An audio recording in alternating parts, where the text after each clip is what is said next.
board with my company. Mm. And then at the same time as being on board with my company, he's working on his company, and his company starts doing particularly well. He just sort of gravitates away from working with my company. Yes, guys, hope everyone is well. Welcome back to another episode. Today, we've got a very special guest on. Please go ahead and introduce yourself for me, Jonah. Hey guys, my name is Jonah Cockshaw.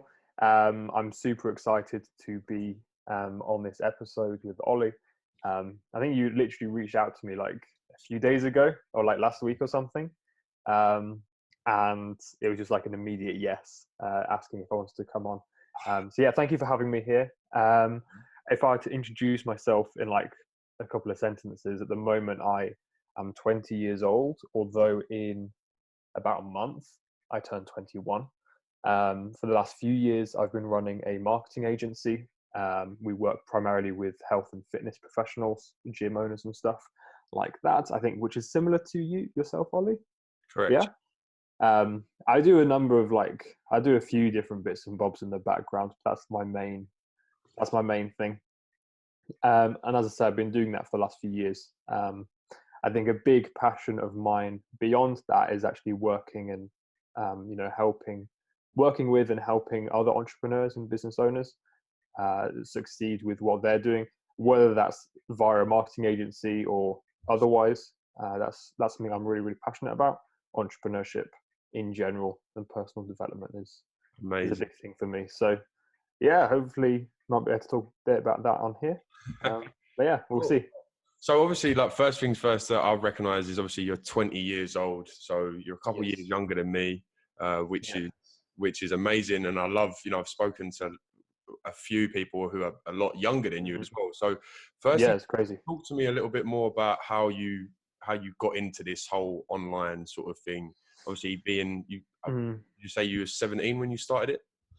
Yeah, so I was 17, yes. So I've been running the company now for the last 3 and a bit years. And I'm about to turn 21 in a month's time. So yeah, about 3.5 years. I was about 17, turning 18, I think, soon. Yeah, so it's been a few years. But anyway, so I started when I was 17. I know there's people now who are 17 who are like really crushing it, and it's like mental. I know. So I mean, that's really, really cool to see. But yeah, I started when I was 17, and I was not that 17-year-old guy that was crushing it. I was at the far opposite end of the spectrum. So I started when I was 17. I had just dropped out of college. If we go all the way back to the beginning. What was you doing at college, if you don't mind me asking? Yeah, okay. So I was studying business. So if we want to go even further back to actually like a year or two before that, I was actually kicked out of secondary school. Okay. If we go back to, go on, if we sort of like keep rewinding, I think really where it kind of started for me was when I was expelled from secondary school, and I was told not to come back unless I. And for a good while leading up to that point, I was really struggling in secondary school. I was failing all of my classes, way behind in every subject, and really infuriating all of my teachers.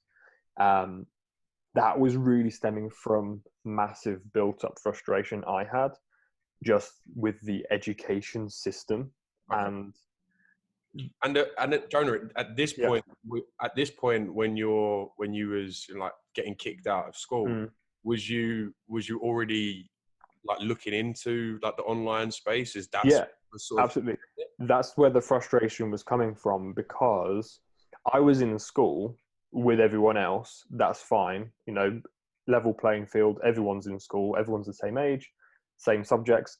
But in my mind, I was already thinking, now screw this. I already know in my head and in my heart that I want to go down the route of business and entrepreneurship.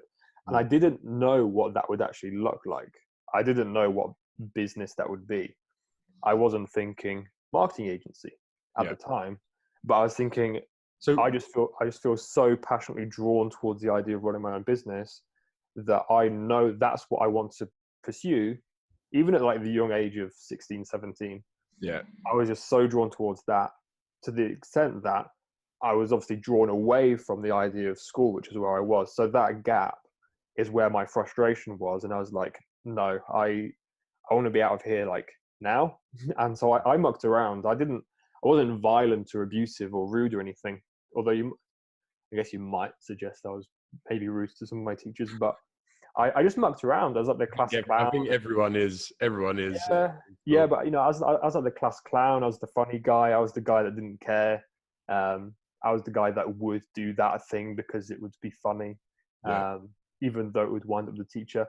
And so there was event after event after event after event where I was in detentions and isolations and being pulled into teachers' meetings and parents' meetings, and ultimately I was kicked out of school for that, which was an interesting time. But yeah. So that obviously then converted you into going to college to do. Yeah. So yeah. So at that point, I was actually torn between the natural next step in my life, being the age I was at, was to go to college, because everyone who had just come to the end of school was then going to college to further their education. And I was at a point where I just spent the last 3 years like really struggling through secondary school in so many ways. I spent the last 3 years struggling through secondary school and with education. And I was thinking, the last thing on earth I want to do is do another 2 years, 3 years of this by going to college. That is not what I want to do. But at that time, as I said, I didn't know what business I wanted to be running. So I was chatting to my parents, chatting to my dad, my mum, my friends, spending time with myself. I was thinking, do I really think that I could just quit now and do something? And because I had such a difficult time, I was torn. Like, I really want to pursue business and start something, but I don't really have any idea what that might be. I didn't have any mentors or guidance or gurus or courses, or I wasn't following anyone on Instagram or anything. It wasn't on my radar that other people were running online businesses. Yeah, exactly the same as me. Yeah. Yeah. Go on. So at the time, I was like, fine, if I can use college in a way that benefits me and my passion by studying business, then I'll do that. I will go and study business because I know that's what I want to do, although I don't like the idea of college. So I enrolled to a local college. I got in with I literally have 2 GCSEs, which wasn't enough to get into this course, but they let me in anyway because I was like super last minute, and I was like, look, I need to do something. Yeah. So they let me in, and it was like 3 or 4 months went by, and I decided that actually, look, I don't really want to be doing this again. It's sending me back down the same spiral of like education system, and I don't like it. So I dropped out, and I said to my tutors and my parents, I was like, look, we're giving it a go. I'm not learning the things I feel like I might want to know, and so I'm just going to leave and start running my own thing, which is where my agency was born, and I've been running that since. Awesome. So talk to me a little bit more about how you discovered that whole, because obviously you said you weren't following anyone, you didn't know anyone else was running an online business. So how did you come across the idea? Yeah, absolutely. So at the time, I was really big into my health and fitness. So me personally, I was going to the gym loads, and naturally, with that being the case, I was thinking an obvious business for me to get into would be some kind of like a personal training, online coaching thing. So I was looking at pursuing that and leaving college and thinking, right, with all the experience I have in the gym, I can coach people online and charge them X amount per month for that service. Relatively simple business. There's not too much to it necessarily. To get started, you don't need to be fully qualified. You don't need all this sort of infrastructure and stuff in place. You can start online coaching like anyone can start Yeah, online coaching, with a laptop. with a laptop. Yeah, that's the beauty of it. A laptop on your phone, and you're sorted. Obviously, with the experience you bring to the table, you're good to go. So I was going down that route at the same time as me spending a lot of time on social media, actually developing this idea. I made myself a website. I made myself some branding. Um, none of these are things that I was amazingly good at the time, but as I was doing this more and more and more, developing my own business, I was thinking, actually, this is all stuff that every other personal trainer and every other online coach can benefit from. And there's a lot of online coaches out there. I know that much. Yeah. And so I got myself into a bit of a dilemma again. I was thinking, do I want to continue pursuing this online coaching thing and compete against everyone else, like the masses of other people that are an online coach as well? Or do I want to step in and say, hey, instead of being competition, why don't these guys be my clients? Yeah. Why can't I serve these guys with web design, with social media, with branding, with et cetera, et cetera, et cetera? So that's where the idea came from. The idea of running a marketing agency didn't come from any influencer or six-figure, agency owner, or even any seven-figure agency owner. It literally came from me seeing a little bit of a thing, and I thought, why not? In my head, at the time, it wasn't a marketing agency. It wasn't a social media agency or anything. It was just, I'm going to deliver web design, branding, and social media services on my own, in my bedroom, from my laptop, to the people I happen to have in my network already. Amazing. And it really stemmed from there.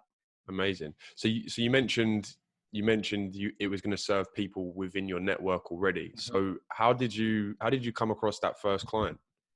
Yeah, so because I'd spent so much time in the gym over the past 4 or 5 years at that point, I mean, I got into training fairly seriously from about the age of 13, 14.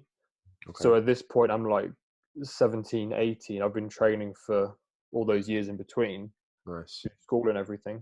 And so I just knew people at the gym. I knew personal trainers at the gym that I trained at. Yeah. From the gyms that I trained at. I didn't know them as part of my network, and they weren't leads that I was nurturing or anything like that. They were just guys that I knew at the gym, and I was like, hey, James, like, do you need a website? Do you need branding? I know you're a personal trainer. I'm just starting out. I can build a website. I can do it quite cheap. Would you let me build a website for you? He's like, yeah, sure. Why not? That wasn't the actual name of my first client, but Yeah, sure. That's basically how it went. And from there, it just led to a referral and another guy that I knew, and reaching out to people on Instagram, and just a snowball effect from there. Nice. Wicked. So you mentioned obviously web design. Is that still sort of your main service? Yes and no. I mean, it's probably the thing that I personally am perhaps maybe best at, I think, of all the services. But in terms of the agency now, we have a web design guy on board that does all the web design. I am still involved in web design to an extent, but I'm not the main guy delivering the service. In terms of the agency's main service, the thing we're really wanting to push at the moment is really the paid advertising side of things and lead generation for businesses. But we still do the web design, the branding, content creation, all that stuff. We offer a full end-to-end service. Nice. Cool. So walk me through a little bit about, what that service does look like now compared to when you first started as well. Because obviously at first you've gone to sort of like just throwing up websites. Yeah. It was a little bit sloppy, whereas now I'm guessing there's like a formula that you literally bring new clients through. Yeah, I mean, there's a formula to an extent, but at the same time, there almost isn't a formula at all. I mean, it's a bit of a weird one because we do offer a handful of different services. When we are chatting with a potential new client, it is always about picking out the problems they're currently facing in their business, Sure. what they're wanting to achieve, and how we can use our services and our skills to meet what they need to help them achieve their goals in their business or overcome the problems they're facing. So the service we offer to every client is different. It always looks different, but it's always based on problem solving and just offering value in any way that we can. It sounds super cliche, but one client we work with might just be a website thing, and we build a website, chuck it up. We obviously work with them in like an initial consultation. We go through the whole wireframing process, designs, mock-ups, building up the functionality of the site. We do obviously all the hosting and management of the site, everything like that. And that's that client, but then a different client would be something totally different. Okay, cool. Wicked. No, that's amazing. So with that being said, what's your favorite thing to be working on now? Now you've obviously done all of that. Yeah. I mean, as I say, the thing that we're really wanting to push the most is the lead generation side of things. Yeah. Because that's obviously like a website is great and I think is fundamental. You do so much with a website. Yeah, I think a website is hugely important. But like once the website's there, like that's not the end of the line. Like if you've got a rubbish website, it's hardly going to be doing you any favors. So like, sure, like have a great looking website, definitely, and have great looking branding. But like past that, like what are you doing to generate traffic? What are you doing to generate leads? What are you doing to convert those leads? How many more customers or members do you have capacity for to bring into your business? And how are you actually going to meet that capacity? So that's why lead generation, I think, is so exciting and so important for businesses, because it's really the thing that puts money in the bank for clients. So that's probably the most rewarding and enjoyable thing for sure. Awesome. So talk to me a little bit about obviously with lead generation, it's very much so, you're getting them the leads and then, you're passing them to the actual team. So, one thing that I've noticed, and I love to get people's opinions with it, is what is your process once you've essentially given the leads to a company? Because, I've had situations, of course, you probably have as well, where the sales team within the company just don't know how to take those leads and do with it. And what's your experience with that? It's difficult because I actually had a call yesterday with a potential client. The video seems to have gone off. Yeah, go on. Sorry. Oh, there you go. Cool. No worries. So we had a call yesterday with a potential client, and it honestly sounds really promising. It sounds like come about mid-December they may well be signing up with us, and they've got a chain of like, I think they mentioned between 4 and 6 gyms that they have, right. Which would be very, very cool to bring on board, obviously. But with that, they've actually got a dedicated sales team on board that convert leads, they close leads, they get people signed up. But what they don't do is they don't generate the leads to begin with. So when you've got a setup like that, where you can purely look at generating leads and not worry about whether or not the client will convert them, that's ideal. But when you've got a client that you can generate a bunch of leads for, but if they have got no sales skills, they've got no idea what they're doing on the phone, they've got no idea what they're doing to convert leads, to get people to pay them, it becomes difficult, because you can do an amazing job. You can generate hundreds of leads in a month, but if they don't close any of them, it's super important to understand that that's their fault. And it can make things rather than yours.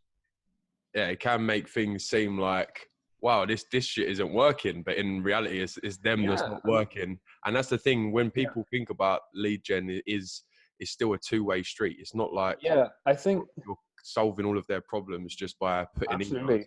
Yeah, you can have all the leads in the world, but if you're hopeless at sales, then that's your problem that you need to solve. Like as the client, like it's their problem they need to solve. So I think it's important to understand as an agency owner that it's not your responsibility to do that. Unless, of course, you've entered into an arrangement where it is, where you say, I'm going to generate the leads and I'm going to close the leads. But I think that's very different. And I think that's Yeah, probably something for the most part you want to shy away from, especially when you're just starting out. 100. Um, but I think it's easy to get sucked into doing that when you're starting out because you want to try and over deliver and really impress someone. But that level of pressure can cause things to crumble quite quickly. Oh, I know a guy. I know a guy that we was talking, and he was doing lead generation for someone, and then he was actually phoning the leads up as well and trying to book Yeah. them. And I was like, man, like you can't be doing that. And he's like, oh, Mm. but he's like, I really want him to. I think he was doing like a paid trial or something for him. Yeah. I mean, I was like, yeah, but that's not going to work in the long run, no, man. But yeah. I mean, you're not going to be able to do that with, even when you get your second client, you're going to be doing that amount of work twice. And it's already a lot of work. Now you're doing it twice. You've got two lots of leads to be following up with and calling and emailing. exactly. So I think it's always best to under promise and over deliver.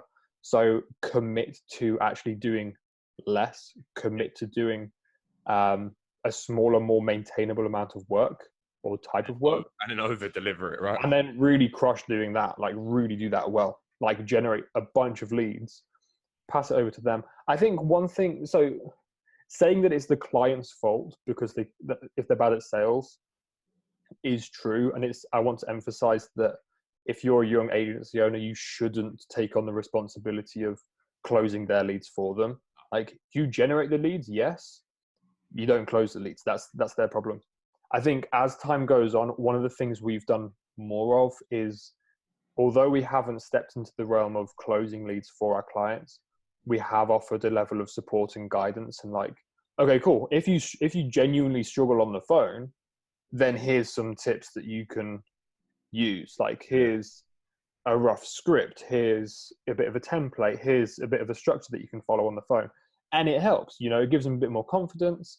They've not done it before, especially with the gym. And if it's like the gym receptionist or something that's doing it, Yeah. they're not necessarily going to be a skilled salesperson. Like, they're trained in, I mean, I don't know exactly what they're necessarily trained in, but yeah, but start on the reception.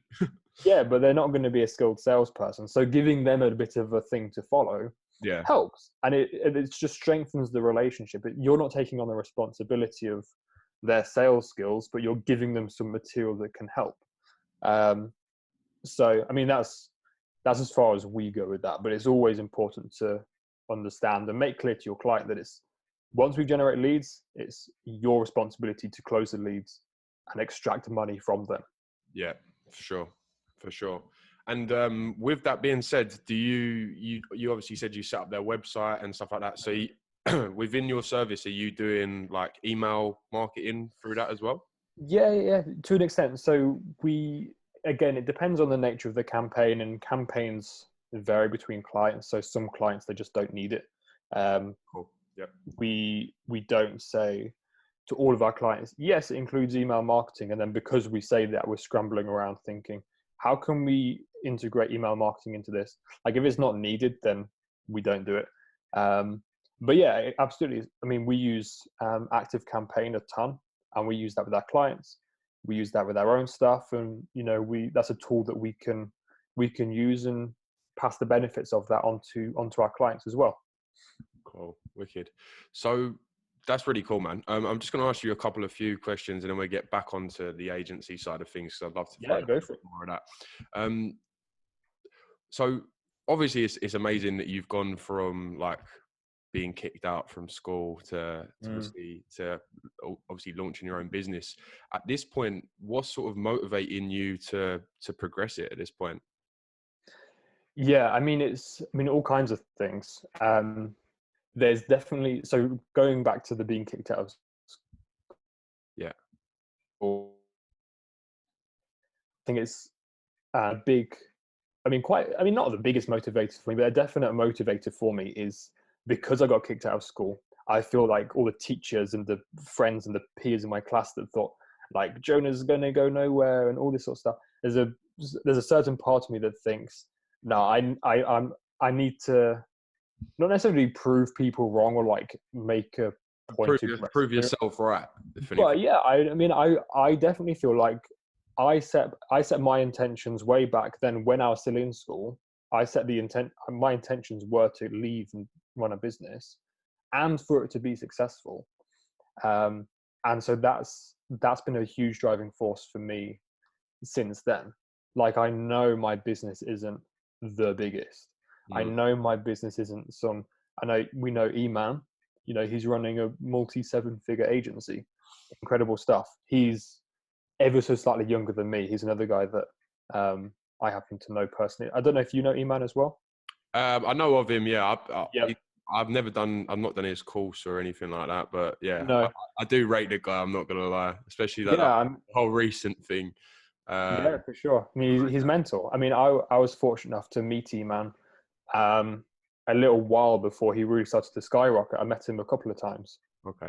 and Nice. to see him now doing so well is mental. Yeah. But and his trajectory has almost been like boom. Like it's been a long time coming. Yeah. I mean, he's not going to say he's an overnight success. I know he's not an overnight success, but it's very easy to look at E-Man and think, wow, he's gone from 0 to 100 really, really quick. Yeah. Whereas I mean, it's obviously doing what E-Man does and knowing E-Man since before he started being up here. I know it's not the case. He has worked very, very, very hard to be where he's at. But then again, that's different to say where I'm at, where mine has been sort of a bit more steady and gradual, and I'm figuring things out and taking as it comes and growing like that. So, yeah, I try. A motivator for me is, I think pretty much all my motivation is internal, I think is what I'm trying to say, because there's all kinds of people that are doing very, very, very well. And it's very easy to look at these people that have gone like boom and think, man, what am I doing wrong? Like, Yeah, completely. like Completely. where am I falling off the tracks? Because I should be going like boom as well, but I'm not. And for me, I've come to a place where actually that's fine, Yeah. because I know that like I'm 20, I've been doing this for 3 years. It might sound cool because you think, oh wow, you started at 17, but 3 years isn't a very long time, and 20 isn't. You're not like, I'm still a No kid, age. you know. No age, man. No. So like I'm looking at this as like the next 5 years, the next 10 years, the next 15, 20 years as something that I want to be doing. So like my motivation is super long term rather than what can I do this month or this quarter to make like 7 figures, Sure. if that makes sense. Yeah, and you mentioned you was obviously more so working on like a referral basis as well. So that's very much so like a long term Absolutely. structure Yep. as well. Yep. Yep. So a lot of our work does come through referrals and just relationships. And I mean, again, there's no particular formula behind that. I think there's a lot of people that do talk about like, hey, this is my referral program. Copy and paste this into your business. Works really, really well. It might do. But, you know, I don't know, my approach to things is much slower and long term, I think. That's not to disregard people that do stuff really quick, because that's really impressive. Yeah. But my thinking is that it doesn't have to be really quick, and it's okay if actually you do take your time. Yeah, for sure. Exactly. Yeah. Exactly the same. Cool. So with like obviously I'm using your phone every single day, you know, what is there any sort of apps that stand out to you in terms of like apps that you use on a daily basis that maybe someone else don't know, or something that really saves time? I mean, this is something I can talk about all day. What sort of stuff are you? So time saving stuff. I mean, I'm thinking more so, you know, just these apps that you use on a daily basis. Or if I was to say, look, I'm deleting all of those apps now, what would you sort of struggle without?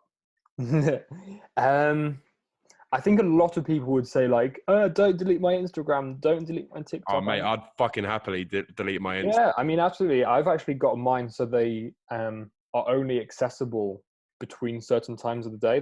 They're completely locked because I'm an Apple user, so you can lock them until I've got mine locked until midday, and then they're on over, I think, between 12 and 2, I think.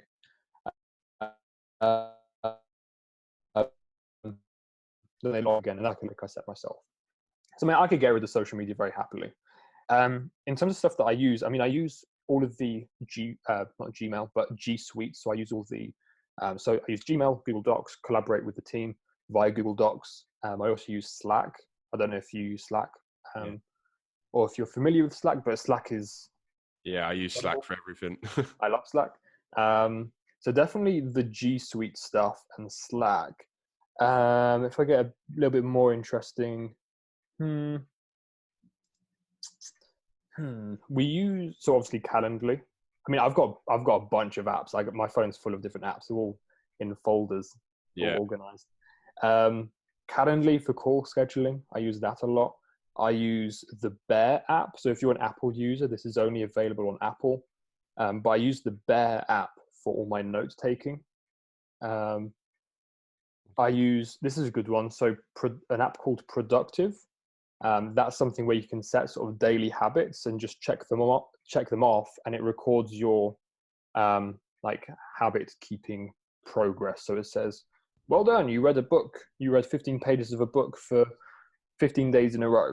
And you can sort of just monitor those habits and set yourself just small achievable daily habits and goals and that sort of stuff. So that's a really cool app, Productive. I think is available on both Android and Apple. An app that I just found recently, also by Google, but it's the Google Tasks app, and it's actually a really handy to-do list app. Really, really, really nice, really simple.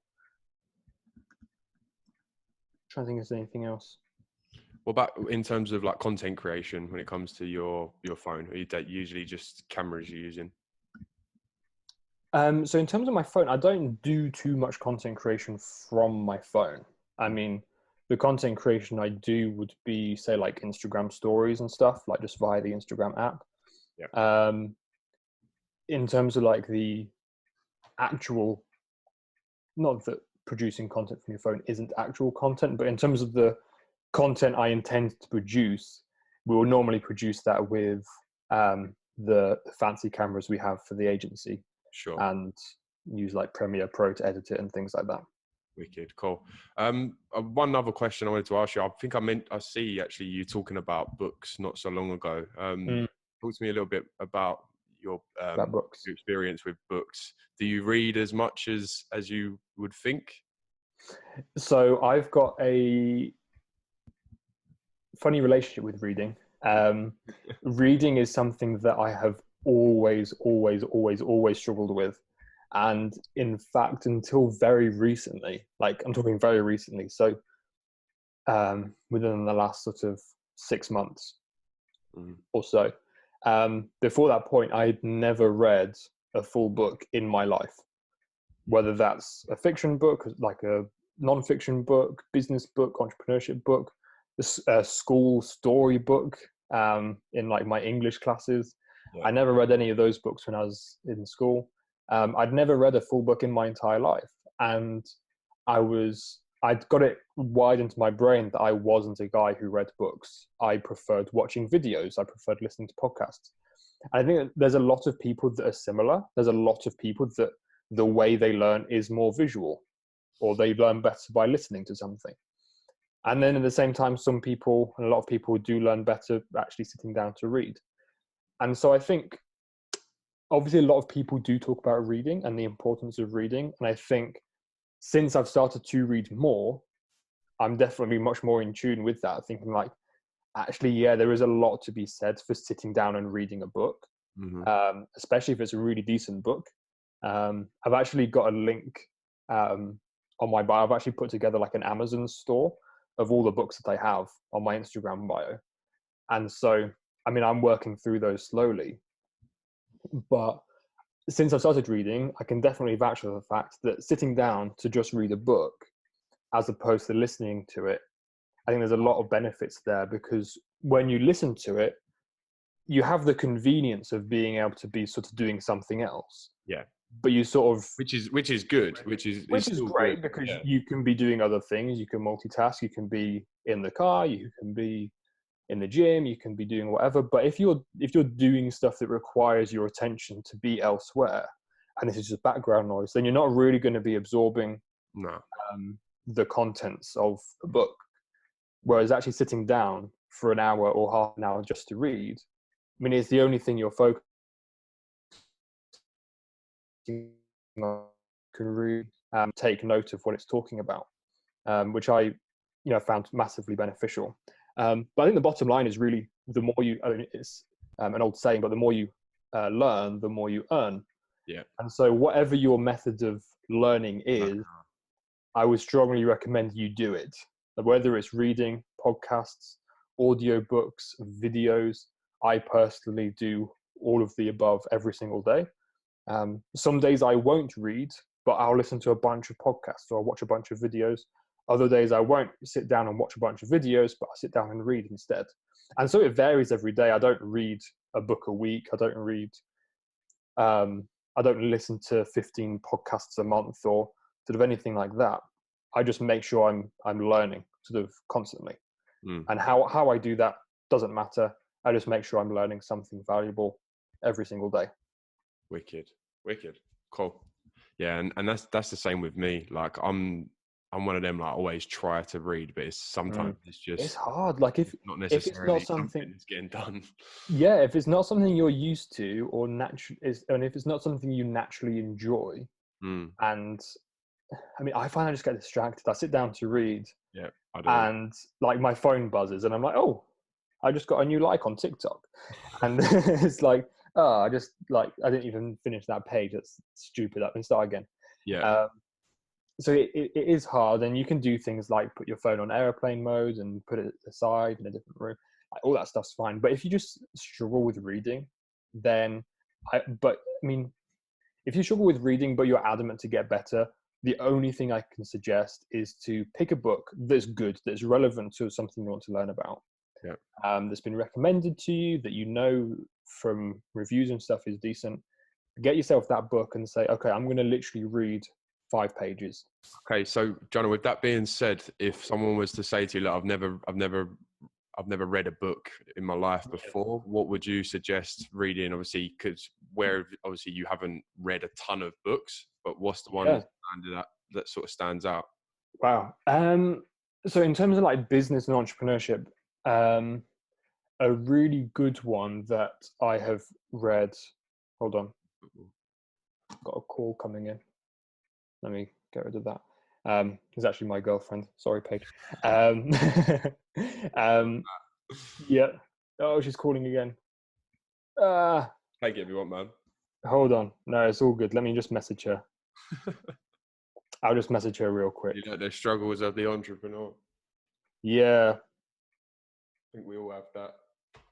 That's a good question, to be fair. That may lead me on to my next question. Yeah, I mean, yeah. Let's talk about it. Definitely, let's talk about it. What is your experience? Obviously, having a girlfriend. Obviously, pretty sure you've mentioned to me you've been with her for a while, so she's obviously seen that journey as well. Yeah. I've been with her for as long as I've been running the company, which is interesting. So, I mean, going back to the book thing really quick. Yeah, sorry. Yeah. So I think a book that I've really enjoyed, I mean, there's a bunch, but one that I've really enjoyed in particular is called The Values Factor. And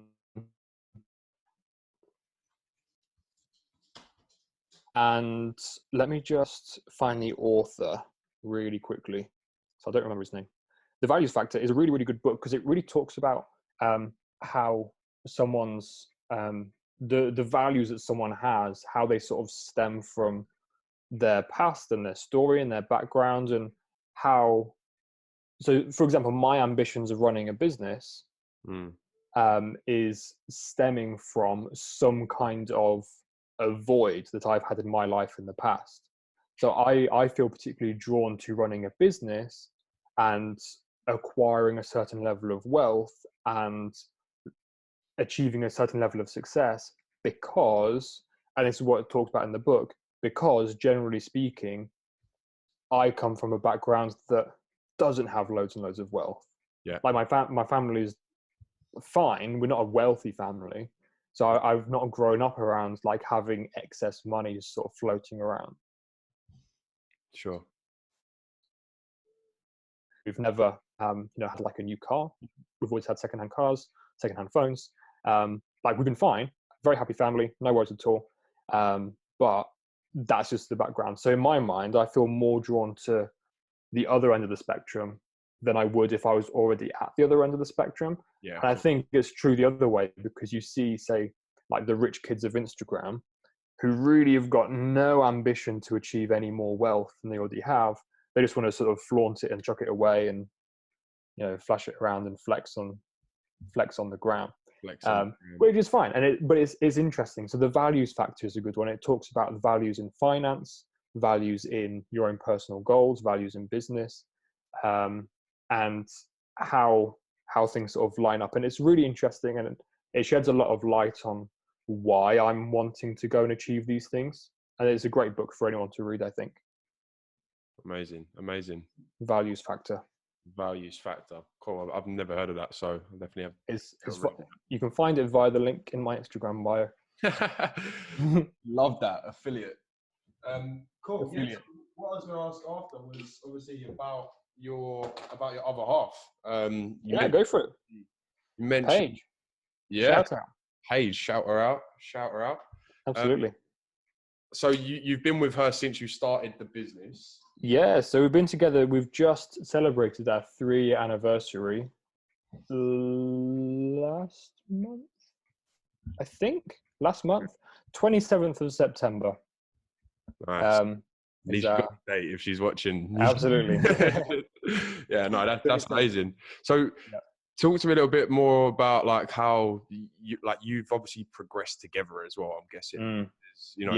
Being that sort of young age, was how has it been together as well, like in terms of like your timing, I'm guessing you've been stressed out at many times, and you're not wrong, been in bad, not bad situations together, but in terms of situations where absolutely, this is hard work in terms of having a relationship while doing these things as well.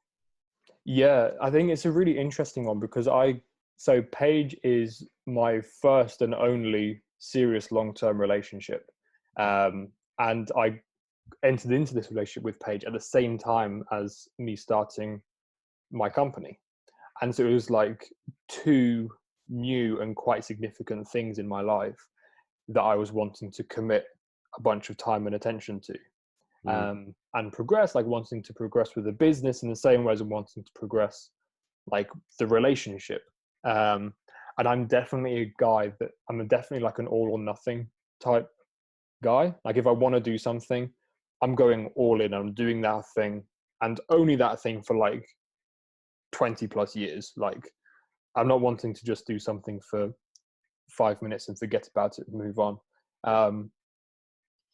So yeah, I mean, it has led to difficulties both ways. So when I'm, say, focusing a lot on the business and I'm working a lot, working late, waking up early, working late, I'm out all day, I'm going to meetings, you do notice the relationship kind of suffers. And then when you're wanting to think, oh crap, the relationship's suffering, I'm going to sort of divert my attention now to the relationship, I'm going to take a day off, I'm going to take weekends off, I'm going to start working at a certain time each day and prioritize the relationship. You look at that and think that's a healthy balance. It's a good thing to do. Like, congratulations. But then you can't help but feel, oh no, now my business is suffering because I'm now missing an extra 6 hours work in the evenings that I was doing, but I'm now not doing. And over time, you just learn to adjust and sort of find that balance. Yeah. Does Paige work like a 9 to 5? She works in 8 till 6 at the moment. Okay, cool. So yeah, I mean, so she works. That's what I mean. So she's working like long days as well. Like where? Yeah, she works 10-hour days. Yep. That's mad. Yeah, because my other half, she's literally yesterday just got her results through for her accountancy stuff. Oh wow, cool. So she just passed all that, but it's been the same thing. Like she's been madly studying that. Obviously, we've been for a while, I bet. Yeah, and yeah, I think that comes into play as well. Like obviously with like her job as well, she's obviously going to be focused on that, and then for you to be focused on what you're doing as well. It is good to obviously be. Yeah, I mean, individually Yeah. in a relationship as well. Yeah, absolutely. And I mean, for me, I think the biggest troubles we've had in the relationship where there's not enough sort of attention from sort of either, not attention, but not enough effort going into the relationship, into one another from Mm, sort of either one of us. You know, if I'm neglecting the relationship and neglecting Paige for sort of in any way because of the business or because of this or because of that, in the same way as if I were to go out every night with the boys and sort of like get smashed or something, which yeah. I don't, but it's the same sort of thing as that. You know, if you Do were to go out you, every night. do you think so? Do you think, because that's a big thing for me is, like I've never been like, maybe when I was young, like, but the only reason I would ever want to go to like a club or to a bar was literally to maybe meet a girl or something. Like that was Yeah, when I was younger. That was the only reason. It wasn't because I wanted to go out and get pissed or yeah, obviously like being out with the boys and stuff like that.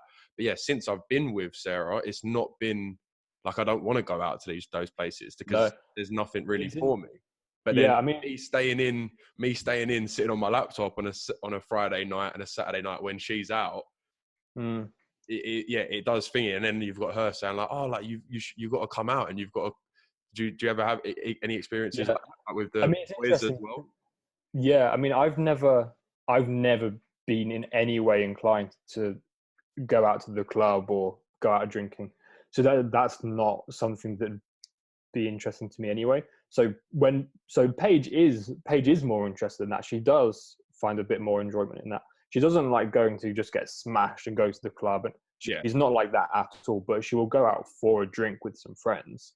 Um, and I mean, she has been invited to like clubs and stuff for birthday parties, not birthday parties as such, but for a friend's birthday, yeah, and like she'll go, but and I'll be invited, and I'll actually even be the one to say, I'm all right. It's not really my scene. You know, yeah, I'll go for a meal, like we'll get a burger for sure. But I mean, I don't really like just going out to drink, knowing that everyone else can be drinking to get drunk, and I don't enjoy that at all.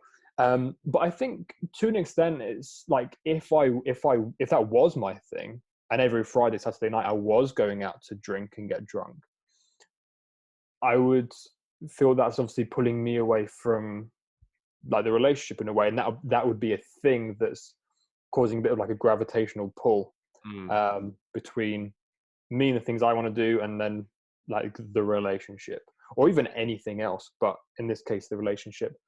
So I think it's just a case of, I guess, just priorities in a way. I mean, it's interesting. Gary Vee spoke about how couples spend so much time on their phone, and the world saying, "Oh, it's really sad because couples don't spend any time together anymore." And Gary Vee was like, yeah, to an extent, but at the end of the day, people are just doing what they would rather be doing. And like, if they didn't have a phone, yes, they might spend more quality time together, but there'd be something else that they would rather be doing. Instead, they'd be going out and with the lads. People just are drawn yeah, towards the things they would in that moment rather be doing. And so for me and Paige, what we've done is we've just prioritized things that we want to actually do together, mm, and it makes it a lot more difficult for anything else sort of come in the way of that. So on the weekends and on days off and things like that, we will plan stuff that we actually want to go out and do together. We won't just sit at home like on our phone yeah, not talking. And if we do stay at home, we'll watch a film, we'll get a takeaway, and enjoy that time together. And so when she is at work and when I'm at work, when I'm going out to my meetings, when she's working 10 hours a day, we can each sort of focus on that without thinking, oh, I'm upsetting my other half by being here, I'm upsetting my other half by doing this. mm, um, you don't have that level of guilt about working a full 10-hour day, because tonight we're going to watch a film and we're going to get a pizza and it's going to yeah, be cool. And then we've got the weekend together, and so it's a good balance. But I think people are drawn towards just what they'd rather do, what they'd rather be doing. And again, it's always a case of priorities as well. yeah. No, that's really cool to speak about that sort of thing because I don't think it gets talked about enough. with like your young No. entrepreneurs and Yeah, that sort of thing? absolutely. No, I don't think it does. I think it's massively important because I think a lot of young entrepreneurs get sucked into this mindset where now business is the only thing that matters. Yeah. Like I have to be making six figures by the end of this year or else I suck. And I'm quitting, I'm deleting my Instagram, I'm changing my bio back from entrepreneur to like my Snapchat name. And that's it. Like I quit. Like I'm done dropshipping. I'm done with my agency. Yeah.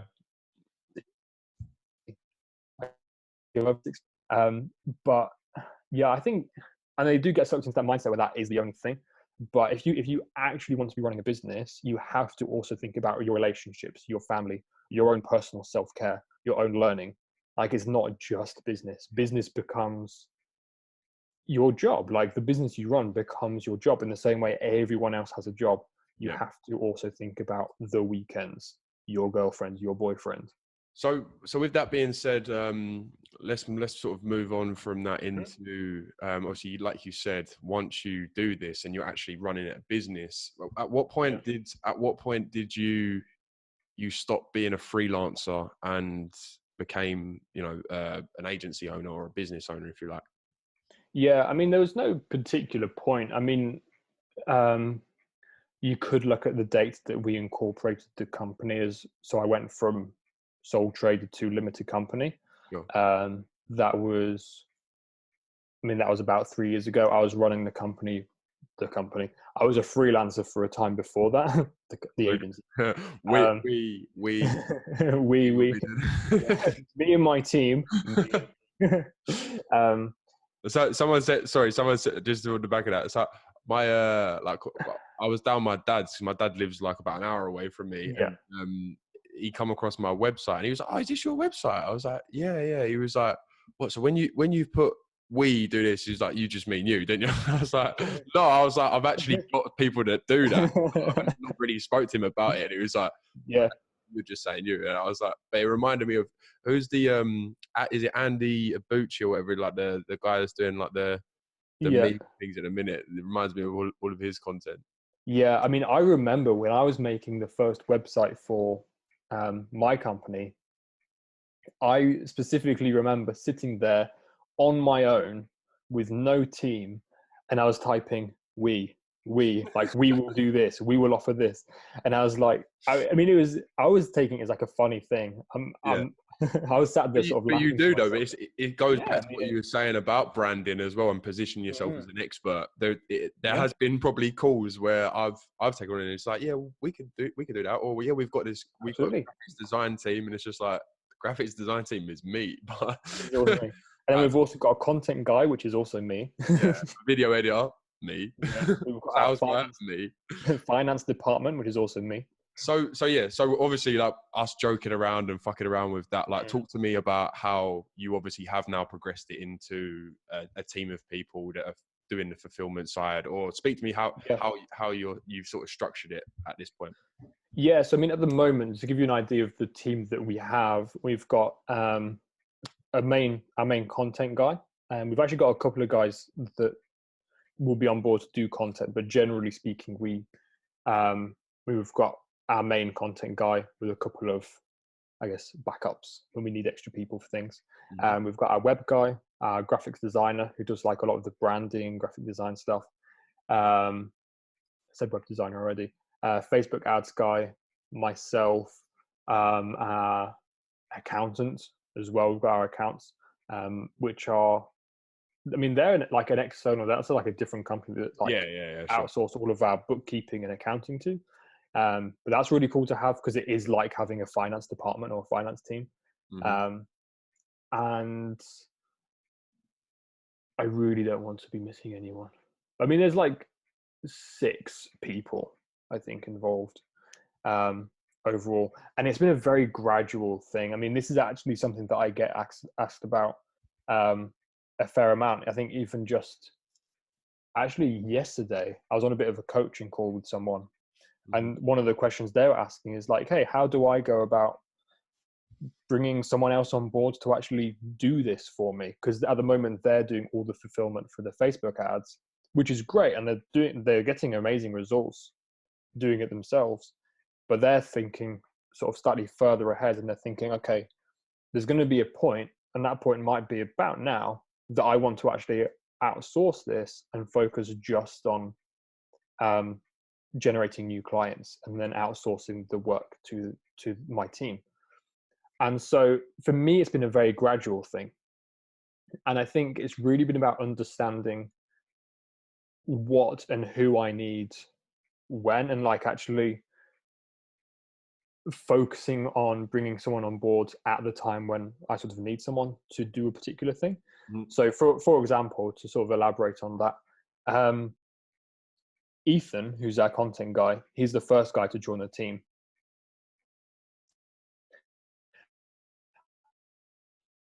Before I was well on my own, and Ethan does the content, the photos and videos and the editing, and he's very, very, very good.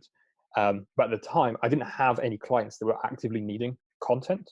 But I was thinking in my head, I know this is something that I want to be offering down the line. Is I want to expand our services from just web design and really bad graphic design that I was doing myself.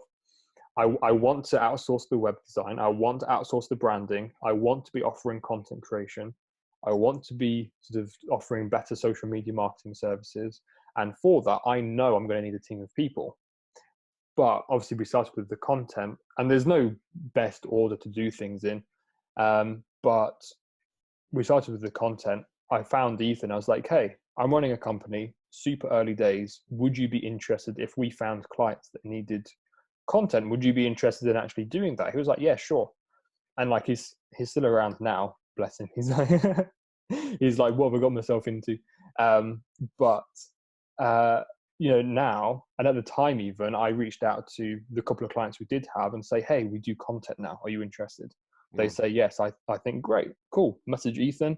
We've got a photo shoot lined up. Perfect. And so it just sort of grows like that. And then as the company's grown, because I was doing all the web design, probably the most significant one for me was actually when I brought our web guy on board, because I was able to offload just a ton of work. Yep. For the first time, really focus on other things, generating more clients, doing outreach, all that sort of stuff. And so it's, again, there's no particular formula that I followed. But I really do think it's not something you need to necessarily rush. I would say that if you're keen to bring on someone else, it's worth looking at doing it now if you want to, but don't rush it. Don't think like, oh, I need someone now. Like I shouldn't be doing this work myself. There's a lot to be said for doing the work yourself and mastering a craft, mastering a skill.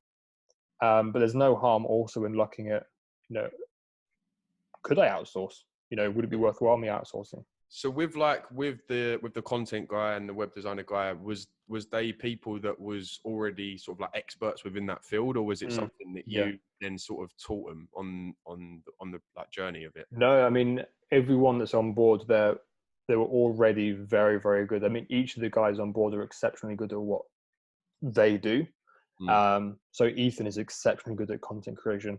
There's nothing I could teach Ethan about content creation that's worthwhile knowing. Like, you know, I'm not very good at content creation.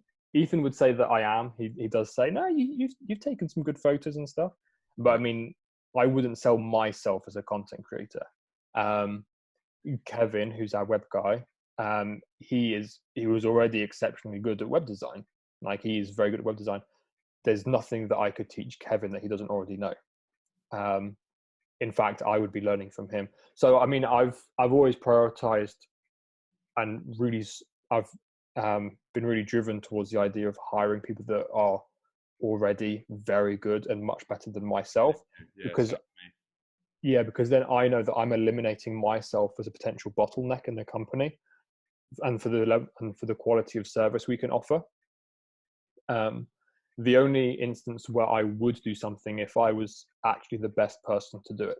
Yeah. But although I can do web design, I don't. Kevin's a lot better than I am, and can deliver a much better end product. Amazing. Cool. So, coming up to obviously the end of the year,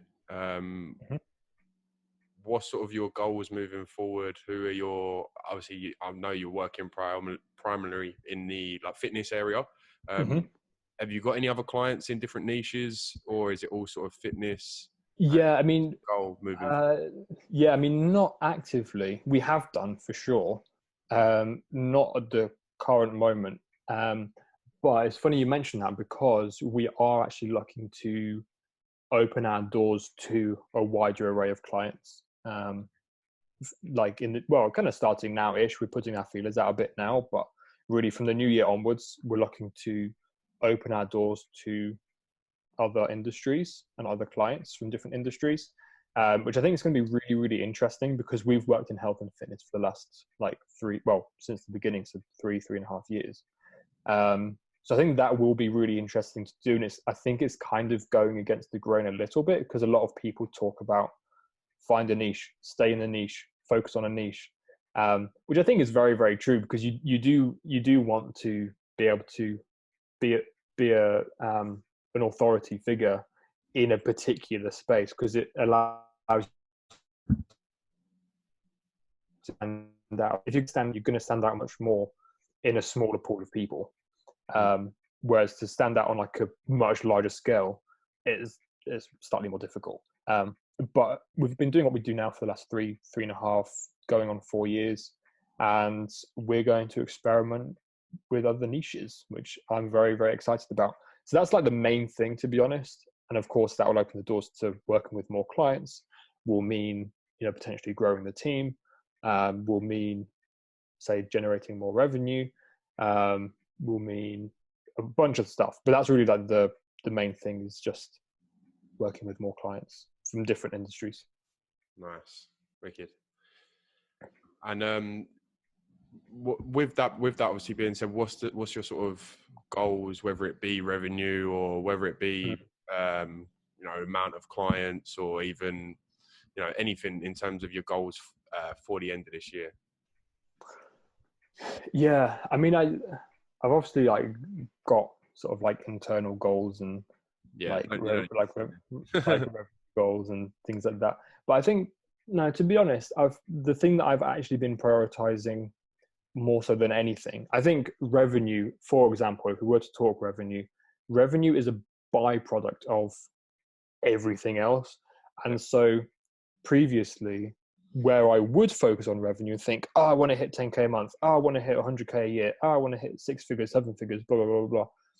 Now I don't really think about that, or even talk about that, or spend any time thinking about 6 figures, 7 figures, 10K a month, 5K a month retainer, blah, blah, blah, blah. I mean, yes, but that stuff is all a byproduct of other things. And so it's the other things that I'm focusing on. Sure.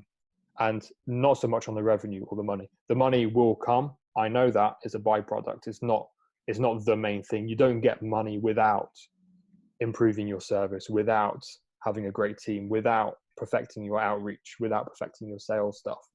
And so for me, I've been doing just a lot of my own personal development, a lot of my own learning, reading podcasts. It may sound like that stuff is like irrelevant and doesn't tie into. But like you said as well, you're young, and you're Absolutely. What you said, you're not looking to just scale it through the roof and then Yeah. I honestly think as well, like when people do scale these things to the roof or whatever, like it is one of them things, like not where do you go from there, but it is like, it's not like you go to 6 figures and then you're done. Like you've got to then manage the 6 figure worth of clients as well. Like it's not like absolutely. you just get the sale and then that's it. Like there's going to be some fucking stress from there as well, man. Yeah, absolutely. So I think, it's the thing as well, where there's the analogy of if you throw a frog into a boiling pan of water, it will jump out. Whereas if you put a frog into a cold pan of water and gradually increase the heat, it will cook and it will die. Which is, in that situation, obviously what you're trying to do, you're trying to cook the frog. But if you throw it into boiling water, it'll just jump out. Yeah. And so I think if you do take your time, you allow yourself the opportunity to actually learn lessons, to deploy them in your business, you give yourself enough time to try stuff and get it wrong, and then give yourself more time again to spend getting it right, rather than sitting one 6-figure course, doing everything it says, copying and pasting it, perhaps seeing great results in the first 3 months. I've made 100 grand, but then like, what do you do? Like after that, are you equipped with the knowledge to actually then maintain that and continue scaling it if that's your goal?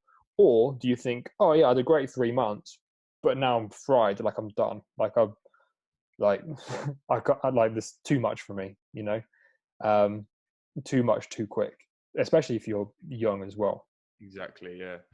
Sorry, just because you mentioned courses, have you done any courses? I haven't. It's something that I am. Yeah. I mean, wait. Do you mean have I made my own course or have I sat other people's No, no. course? Have you done like other courses? Oh yeah. No, yeah. I've sat my own. Oh, Yes, I have. Yeah. I haven't made my own course. Otherwise, I'd be plugging that left, right, and center. Um, I wouldn't. No, I have. Yeah. I mean, um, I've been given access to various courses from people. I've obviously paid for a couple of courses, but it's not something I've spent massive amounts of money on. okay. Purely because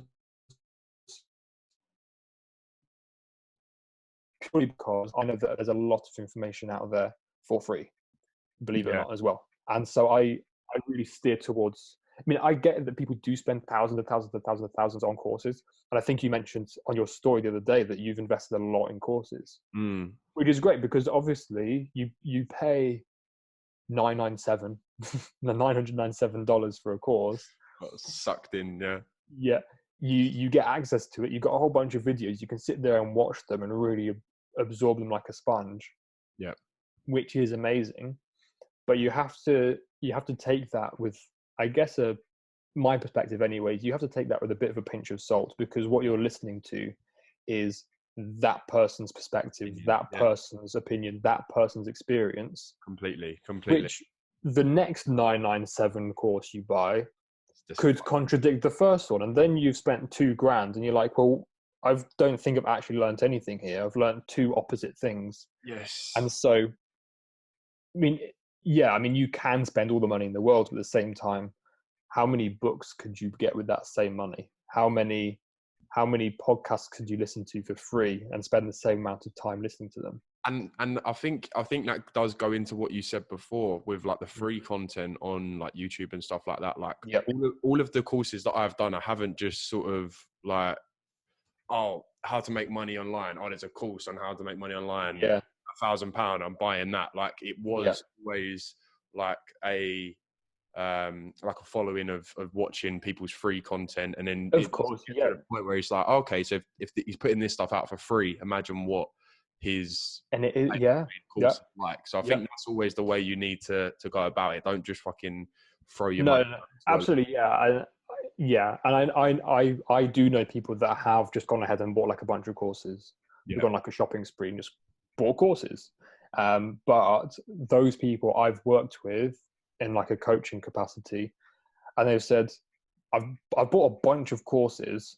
I've spent a lot of money on courses, but I still feel lost. Yeah. And that's what I was actually saying on my story the other day was like, I honestly, having done courses and coaches and mentors and stuff like that, I honestly would say a mentor would be the way forward. Because absolutely. a lot of the mentors and coaches and that probably already have a course as well. And I've actually like signed up for coaching with someone, and there was like 4 calls or whatever like that. It was $1,000, I think. And you're just sort of like, what? But this is just for 4 calls. And then, but they didn't obviously gave me access to the course as well. So then I honestly think, the coaching like this, like obviously just being able to speak to someone like this, obviously being able to share their screen and actually walk through certain things that you're unsure about. And like what you said, you're always going to have questions no matter what course it is. Absolutely. Yeah. So being able to actually ask the creator of it is a different level, I think. For sure. And I definitely gravitate towards the idea of having a mentor, having a coach, having some level of personal guidance, much more so than signing up to a course. especially as these courses only seem to be getting more expensive. Yeah, As well. yeah, Like it's not a money thing, because you get to a point where you're making money and it's like you think, I can spend $1,000 on a course, I can spend yeah, $500 an hour for this coaching. But you got to think, when you're first starting out, and this is what I'll always talk about, is talk about it really my passion is talking to people that are just starting out. And if you're in that position where you're brand new to this, you're young, you're not yet making a bunch of money, don't feel pressured into spending a bunch of money on a course because so and so's made it in like whatever. I mean, you can, but there's going to be a lot more information that you can get for the same price. If you spend $1,000 on books, yeah, then you could read a lot of books and you could get a lot of different points of view and opinions and lessons and perspectives and all sorts from that. And I think, yeah, it's a difficult one. It's a difficult one because then you might say, I don't like reading, I'd rather have a course. But then you're just listening to one person and what they yeah, have to say. exactly. And that's also why I do think it is so important to just stick to one person, because when you are, say for example, you're using YouTube as like your free resource or something like that, it's very easy to go from like one creator to another creator and they're all pretty much talking about the same thing. And like you said, like everyone will have their own preference in the way that they do things, and they are going to contradict each other. And all of a sudden you've spent 2 hours on YouTube searching for Yeah. the answer that really isn't anywhere, Mm. apart from in the 997 course. Apart from a 997 course. If a course costs $997, you know it's going to be good. Yeah, that's like that's when you know Yeah, that all of the secrets are in there. absolutely. 997. It's all in the seven as well. If it was like 999, it was. I mean, it doesn't. It's not the same. That's too expensive for me. Too expensive. Yeah, it's a difficult one because there is such an abundance of information and knowledge that, yes, if you can pinpoint a really great sort of mentor that seems to have a really great course, even if it's expensive, you would argue that obviously it's going to be worth the money. It costs $1,000. All of their students have made $10,000 after having completed the course. There's going to be stuff in there that is worthwhile. But at the same time, if you're just starting out, and it's with social media, with influencers, with all the hype people can build up around themselves. Like you saw Eman's campaign that he ran, mental, like incredible, like really, really, really, really cool. But you see that the flip side of that is there's a lot of young people that would see that and just be sucked in from a hype point of view. Yeah. I think, my goodness, I now need to spend $3,000 on this course. Granted, he did the big discount at the beginning and it was less, $800 and stuff. But $800 is still a lot of money for a lot of young guys to fork up out of nowhere. 100%, 100%. And I was in those positions as well, like where you literally like that $800 is going to leave. But I also agree with that as well in the whole like yes, obviously like don't spend it if you haven't got it sort of thing. But I do also think like if you're literally on your ass and you've only got no, for sure, and then you know this course or whatever is $800 and you buy that, then that does almost flip your mentality of like I've got to use the information. And as well that's the same thing like when you do speak to people. Like I spoke to someone, and I'm not like fucking like influencing someone to buy this course, but like I've done a course before. I spoke to someone, I won't even bother saying who it was, but then we was talking about it and they said, oh yeah, we've done this course. And they went, what did you think about it? And I was like, man, it was really good. I was like, really good. Like I paid, I can't remember how much at the time. This was when the guy was just like starting the course. And I think I was like one of his first students in there, whatever. It was like £400 or something like that. Let's say, for example, I think it was like 399, whatever.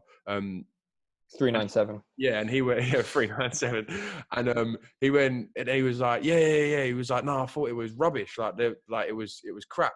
And I was like, oh, like so you obviously got it. And he was like, no, someone sent it to me. And I was like, oh, so it is like one of them things like when you pay, you pay attention And to. it's a very valid thing as well from a psychological point of view. If you spend $1,000 on something or 400 quid on something, Yeah, you're going to you're going to act like feel you spent very inclined to pay $1,000. attention to what they're talking about. Correct. Yeah, and I think that if you flip that as well and you look at it from a client perspective as well, that's the same thing like with the fucking free trials and paid trials and all Yeah. sorts like that. Yep. Like if you position yourself like that, then people aren't gonna care. And I've had it before, and I've done free trials for people, and when they do free trials, they're just not interested in it. Whereas if they've paid for your service, they're gonna be on it. They're gonna be jumping on the leads Yep. because they've paid for that service. Yeah, because they're paying you a good chunk of cash every month to generate these leads. They're not going to sit there and think, oh, leads, I'm going to ignore those and not do anything about it. So it's definitely a psychological thing. I think with like going back to like courses and books, at the end of the day, there's a bunch of information out there. A lot of it is in courses, a lot of it is in books, a lot of it is in YouTube. And I think the main thing is just to diversify your sources of information as much as possible. And don't think you have to buy very expensive courses if you're not currently in a position where you can afford it, not in a position where it's sensible.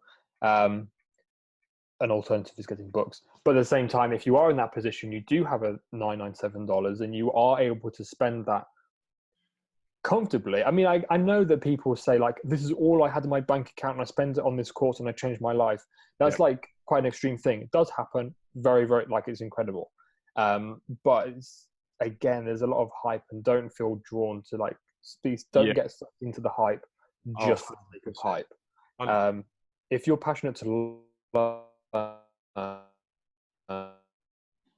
observe a person, what they're teaching, the free content they're putting out there, am I resonating with this? If yes to all those things and it's all good, then yes, consider the course if it's sensible. At the same time, there's so many other sources of information and knowledge that you can take advantage of for free or for very cheap, whilst you get it going. Does that make sense? So as we was sort of like joking around like the whole 997 for the courses and stuff like that, talk to me a little bit more about like your structure when it comes to servicing your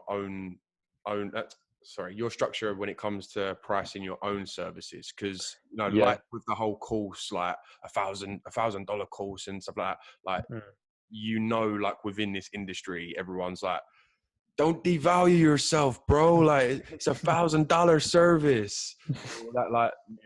What has been your experience with obviously starting from scratch? And I'm just guessing, like, because my first client was not $1,000, like, and there's not like, not even me, like the whole like believe in yourself, like you're worth it, and also like no, like where I'm from, shampoo advert, isn't it? Yeah, like where I'm from, like because you're worth it. I'm not saying it's like where I'm from, but like some of my first sort of clients, there is no way that they would have paid me $1,000 for anything. Yeah, no, absolutely. And it when you're starting out, like triple their fucking rent. Not obviously, but yeah, no, absolutely. like I mean, some people it can be.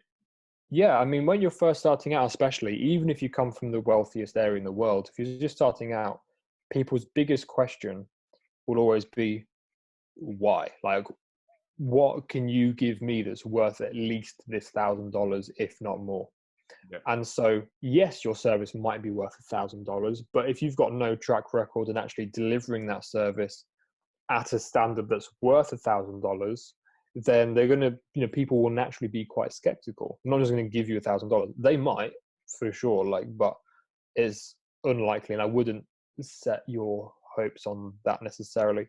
When I started, I think my first paid piece of work was £100 for a website. Now we charge between like £2,000 and £3,000 for a website, and it can go up, obviously more from there. But I mean, between £1,000 and £3,000 is where a lot of our websites fall, which isn't cheap, but it's also not the most expensive place to get a website done. I know web agency owners that only do websites, and they charge from $10,000. And it's the same in like the Facebook ad space as well. You know, people charge from $10,000 a month plus ad spend, and it's mental. It's like, wow, where are you finding these people that are paying this money? Like, it's crazy. But yeah, in terms of where we, like how we structure, or how I structure, there's the we again. We do have a team. There is we. But in terms of like how I've structured the pricing over time, and what I'd recommend to other people is consider the service you offer and the level at which you can offer that service. 9 times out of 10, you can probably be charging more than you are, especially when you're just starting out, because you will naturally undervalue yourself. You've never done this before, perhaps. You will think everyone else in the world that's offering this is better than me. I am bottom of the pile right now in terms of doing this. I've got no track record, no clients, no referrals, no 5-star ratings. And so why should I charge even normal prices? So I would say you can definitely charge more than perhaps what you think. But at the same time, when you get to a point where you do have a track record, you do have previous experience and referrals and recommendations and stuff, you don't want to necessarily just keep charging more and more and more and more and more. You could, and you might end up doing that, but generally speaking, if you're working with a particular niche, that niche, depending on what it is, will have a different amount that they will be able to spend, for example. So a gym, unless it's like a wildly successful gym, a lot of gyms will have largely almost quite similar budgets that they're willing to spend on these things. And they'll have, they will have spent a similar amount on this sort of thing in the past. Like, oh, my last website cost me £1,000. So, you know, around about that amount would be great for this work. And so you do have certain, I forget what the term is. It's about in a video on my YouTube channel, and I forget what the term is. It's like charging potential or something. But there's like a different thresholds for how much you can reasonably charge for a service within a niche, within an industry. And that will go up and down if you're like literally top of the pile in that industry and like you are the go-to guy for this thing, you can naturally charge more. But even so, you wouldn't necessarily be able to charge beyond a certain amount because there'll be no one left that can actually pay that.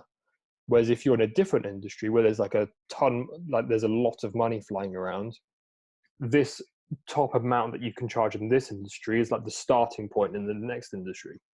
And so it does vary a lot, and it's about just spending time. And we've spent a lot of time on the pricing without trying to overthink it too much. We have spent a lot of time on the pricing, just figuring out, okay, what can people in this industry that we're in actually afford and pay for these services most of the time. And that's our pricing. And what, obviously feel free to not say this, but with me being within the fitness industry as well, because I know you said you mentioned you're sometimes working with PTs as well. And I was having a conversation with someone yesterday, well, actually, no, day before yesterday, about PTs within this sort of space. So have you ever been working with PTs on like a lead generation basis? I'm not. I mean, we've worked with a lot of PTs, and we've actually. So I think actually no, to be honest with you. Cool. Yeah, I mean, we've worked with a bunch of PTs, but always like on like web design, branding, all that sort of stuff. Whereas with lead generation, generally speaking, it's always ended up being gyms and like slightly larger, more established businesses. Sure. Which I think naturally. Go on. Go on. No, sorry. And just sorry, while we was on that, because obviously we've been speaking about prices. What has been your, I don't want to say average price, because obviously everyone knows there's like smaller gyms, you know, big franchise gyms. What's your experience been with working with like different size gyms as well, in terms of the pricing as well? Yeah, I mean, so in terms of like the average price that we might charge, like if we were on a sales call right now and you're a client saying like, okay, cool, so how much did it cost? Yeah. Generally speaking, when we're working with a gym for lead generation, it would fall between £800 and £1,200 per month, plus ad spend. which would be fairly typical sort of middle ground. We're talking with clients at the moment, or potential clients, that and the ballpark figure is a fair bit more than that. And then when we have spoken with PTs in the past, there's no way they're looking to spend any more than like between £200 and £400 a month, plus ad spend if you're lucky. And so it does vary. That was the conversation I was having with a guy, and he's because he was saying he's done whatever course and blah blah, and going back to that, like you've got to charge £1,000, and he was like, I've reached out to so many PTs. He was like, no one wants to pay £1,000. I was like, bro, but think about like what you're actually saying. Like a personal trainer, what for a PT needs to have made a grand extra to give to you, plus the ad spend. So that's their rent. Yeah, they need to be making what they need. Yeah, like they need, that is their rent. So they need to be making what double their rent. And I've been a personal trainer as well, so I know like it's not necessarily not happening for everyone, but it's going to be a very specific thing. You're not just going to walk into a gym and sell that package to a personal trainer that happens to be there. No, and the guy had no experience, and I was like, but why would anyone like? What on earth would this personal trainer be smoking to give you £1,000? Let's be honest. Like, give me some of that. Actually, don't, because I'll be broke. No, I think what I would recommend in that situation. So say the goal is to make £1,000 a month, right? You're just starting out. Yeah. Say you're either in a job and you're making £1,000 a month, or say like you're not in a job, you're in school, you're not making any money, but you'd like to sort of be making £1,000 a month. What I would recommend is, instead of listening to this podcast and listen to me say on average we charge £1,000 a month and think, okay, I need to charge £1,000 a month. Instead of doing that, think, okay, how can I actually find 5 different clients and offer this service for £200 a month, which they can afford. I still make £1,000 a month at the same time as getting a lot more experience, and that's potentially five more potential and opportunity for referrals, more case studies. Yeah, absolutely. Yeah, like more case studies, more testimonials, more potential referrals. I still make the £1,000 a month. Yes, if you were charging each of them £1,000 a month, you'd be making £5,000. But when you're first starting, it'd be 5 times more awesome to make £5,000 than £1,000. But don't try and like rush and be so stubborn that you don't give yourself the opportunity to actually charge less for the sake of getting testimonials. Exactly, yeah. And that was my point to him. I was basically saying as well, like, you haven't got any results to give it. Like, I don't want you to do a free trial with them, but if you explain to them, look, like I've got experience within another niche or whatever, and then say, look, I want to work with you, I want to help you out. We can do it at even £100 a month. Absolutely, yeah. I mean, you can. Oh, sorry. That's always nice. Stripe payments. There we go. Cool. Or laptop lifestyle. It's like, hey. But yeah, that's what I was saying. I was like you need to build up your authority within that as well. Yeah. So like, I've worked with people for free that have then a week later bring me a like really decent client. Absolutely. Just because you've been that person that's bent over backwards to help you out. Of course they're going to fucking talk about you. Why would they not? Yeah, I mean, it does also depend on the nature of the client you happen to be working with. I've been in situations in the past where I've been offering a free / very reduced service, price of like the cost of the service, and although I've been slogging my guts out and bending over backwards, they've just carried on expecting the world of me and become like more and more demanding. So you need to weigh that up. Like, that does happen. It's not just a case where I'm going to do this for free. I'm obviously doing you a favor, so therefore you're going to be nice to me. It doesn't always happen like that. I do think that starting out offering something for free or cheap can and often, hopefully, be a very, very, very good thing to do. Don't be so caught up in thinking, Jonah charges £1,000 a month. Olley charges £1,000 a month. E-Man charges £10,000 a month. Brad Riley charges however many £1,000s a month. Joshua Daniels charges however many £1,000s a month. And so therefore, I need to charge a couple £1,000s a month. Yeah.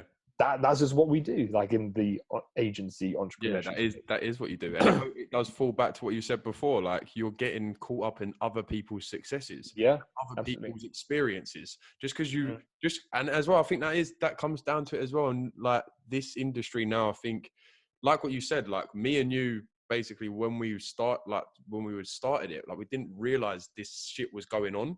Whereas, like we was just creating these things regardless, and then found those people. Whereas people now, they're just seeing it as they see the end success first, they're and think that's where I start. Yeah, exactly. Yeah, and yeah, I think it's mad now where everyone's just got bought into the whole idea of it, rather than the fact that it is still gonna fucking require some work, essentially. Yeah, absolutely. So I think, honestly, if from the back of this there's even one person listening to this right now that's in a spot where they're just starting, perhaps they have seen the likes of obviously yourself, maybe they've seen any of the other bunch of the dog,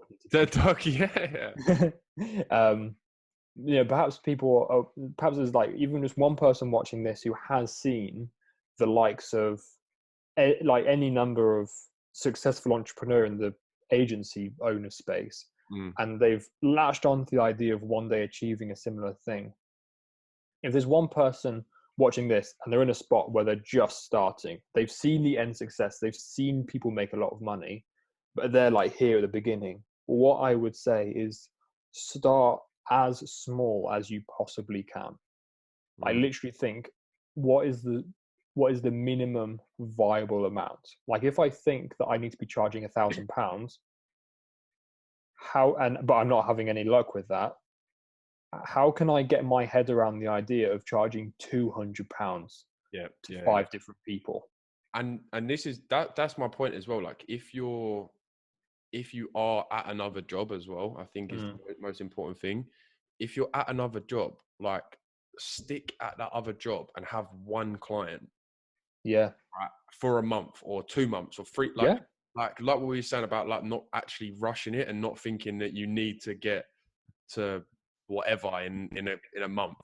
I think it would be so much more powerful for you to actually spend a month, 2 months, 3 months, even just literally cementing down the process and the system of absolutely, honestly, results for one person.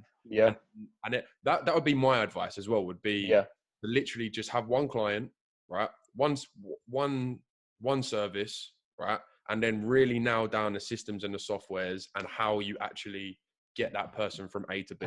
How do you deliver the end result? Yeah. And just film it all. That would be my thing, is film everything. Yeah, that's interesting. Yeah, absolutely. I think there's a lot to be said for that, because you can, because then it doesn't matter if the person knows it or not. Like, that's the one thing that I've done, and I've hired so many people that are like, yeah, I can do this and I can do that and I can do this and I can do that, and then I've fully just trusted them with it, and then I'm like, no, you can't do that. No, you can't. So I've been always like chopping, and it sounds like with you, like, you've more organically found those team members as well. Yeah, I mean, it has been very organic. Yeah.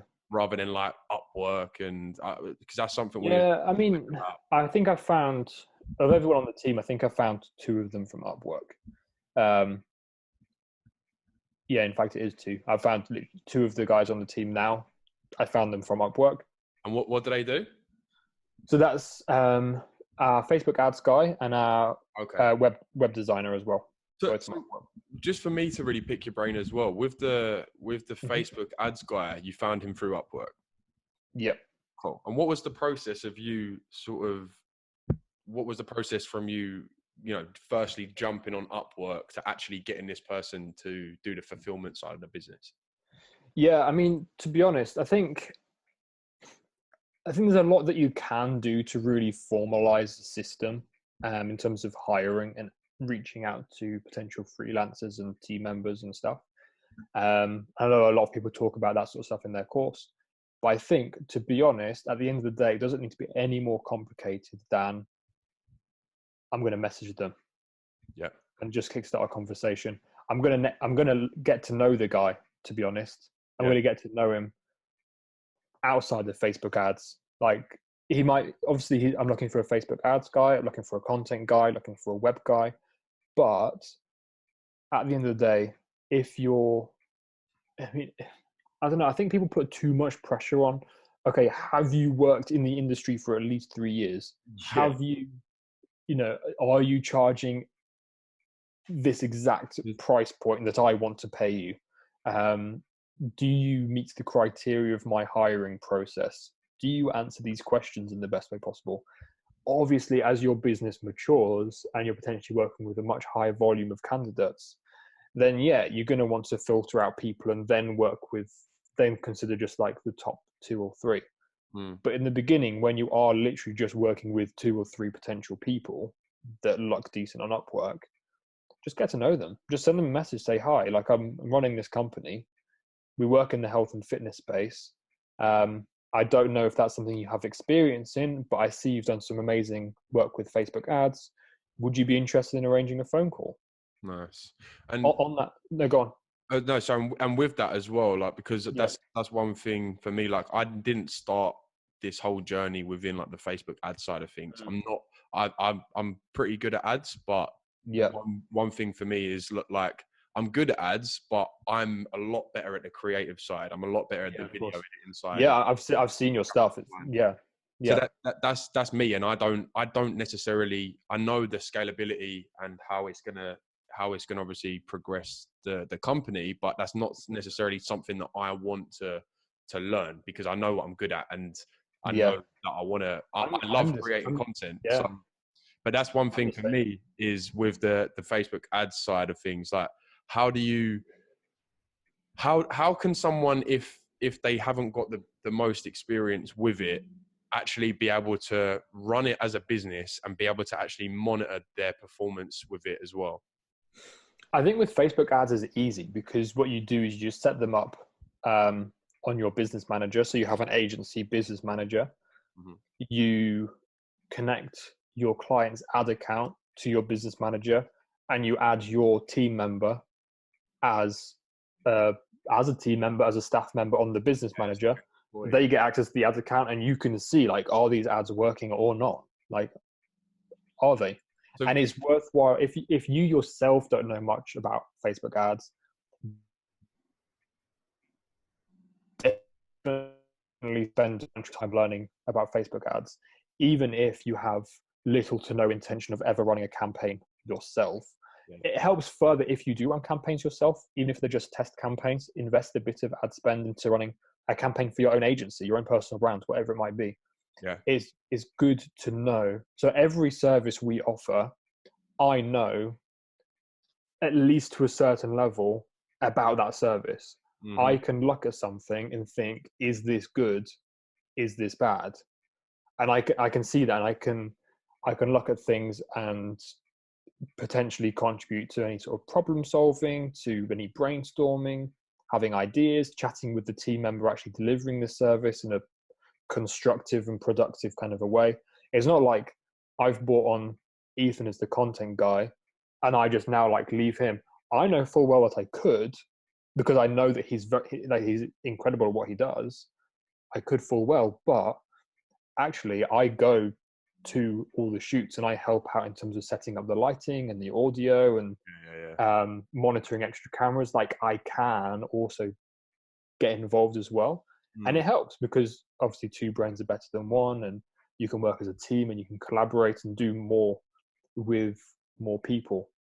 Definitely. But every service we offer, I personally know about to a certain extent, and I can contribute. I think that is like the same with the whole, any service that you're providing. Like me, I used to always be the video creator that could go shoot content and then obviously deliver it in full. When it was only when I realized, like, oh, I've got 3 shoots this week. I've got, I'm shooting Monday, Tuesday, Wednesday. I was like, shit, like, this is going to be tough. And then it was just sort of like, okay, like, what about if I found a video editor that Yeah. I could go shoot the content, send it straight to them, and then it's done. Okay, I've got to dish out a quarter of the profits to get it edited, but then I can then go look at finding more clients that way. And it is But just if you're, systems like that. yeah, and if you're doing at that point 50% of the work but making 75% of the money, it's still not a bad thing. If you are dishing out a quarter of the profits, but actually the work is now divided in two, that's not a bad thing. So yeah, I mean, and I think that also speaks a lot to the idea of actually bringing people on board when you have the demand for extra supply, rather than thinking, oh my goodness, I've just put agency owner in my Instagram bio, I now need a team of people, like Upwork. No service. Let's hire people. Let's get my hiring script in place. Like, I think people go like too far too soon with that. Do you know what I love seeing as well? Like you can see when you're on Upwork and you're like looking at jobs and stuff like that, that you can see so blatantly like the people that have probably just got into something and just been told like, oh, you need to get like an outsourcer or something. Like even the way that it's written, you just know like, not saying like fucking muggy about it. Like, you can see that they're not they've not done anything in that space. You do not need to rush at all, like at all. But yeah, bringing someone on board when you have the demand for the extra supply, it's all supply and demand. There's no point having a team of a bunch of people if there's no sort of like work coming in. If that makes sense.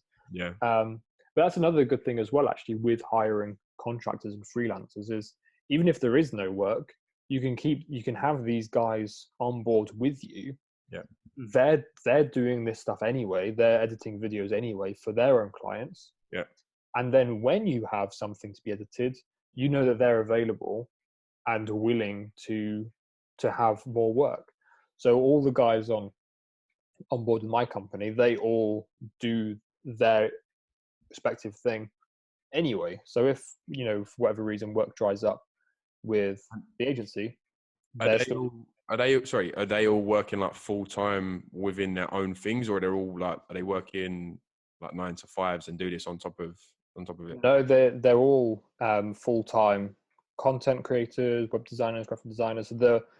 So they do have their own clients outside of the agency as well, and they work with other companies, other businesses, other clients and stuff.